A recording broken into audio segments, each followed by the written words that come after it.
Hey everybody, it's Paul from Bighorn Woodworks. Glad to have you back. Sorry it's been a little while since I put out a video. I've been very busy with Christmas and all sorts of other things going on around the house. Actually just finished working on a reupholstered chair. It's the first time I've ever done any kind of reupholstery work. I love the way it turned out, but I didn't do any video on it because I wasn't sure how well I was going to do and really wasn't interested in filming a failure. But now knowing that I can do it, if I ever do any upholstery again, I'll definitely make sure I catch some video. So if you follow me on Instagram, you'll see pictures of that and all the other stuff that I've been doing. It's been a lot easier just to post to Instagram, but I did say that I wanted to do more of these YouTube videos. So here I am back doing YouTube videos again. Hopefully this will be a more regular process for me now that the craze of Christmas is all done. So anyway, a buddy of mine at work getting married, and he wanted to give his wedding party a really nice gift. So we went through the Penn State Industries catalog and found a really nice pen. It's called the Vertex pen. Ordered one for each one of his wedding parties for both the groomsmen and the bridesmaids. So 8 of them total. So we're going to go ahead and show you how to put those together. Sounds good. So.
I want to take a couple minutes to just talk about Keraynite. This is the first time I've ever used Keraynite. I'm not exactly sure what kind of actual acrylic or resin is used to make Keraynite, but oh my goodness, when it turns like it's made out of glass. I mean, it is super, super, super brittle. I have to be so careful with how much pressure I put on there. I've already broken one. I've shattered it. See that here? I mean, I wasn't pushing that hard.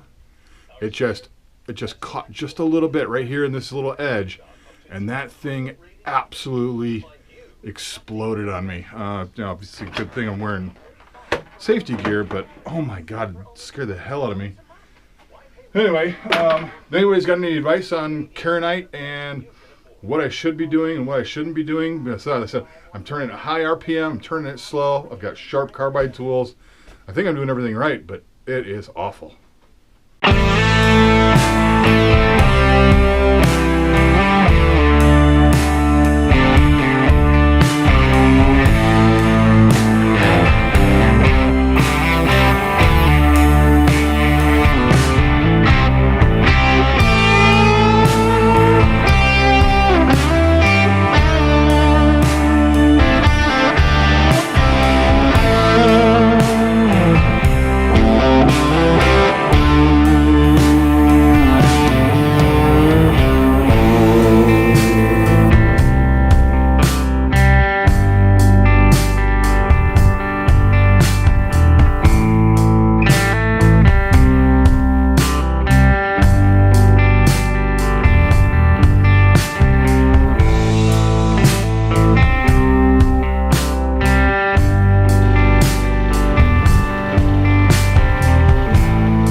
video.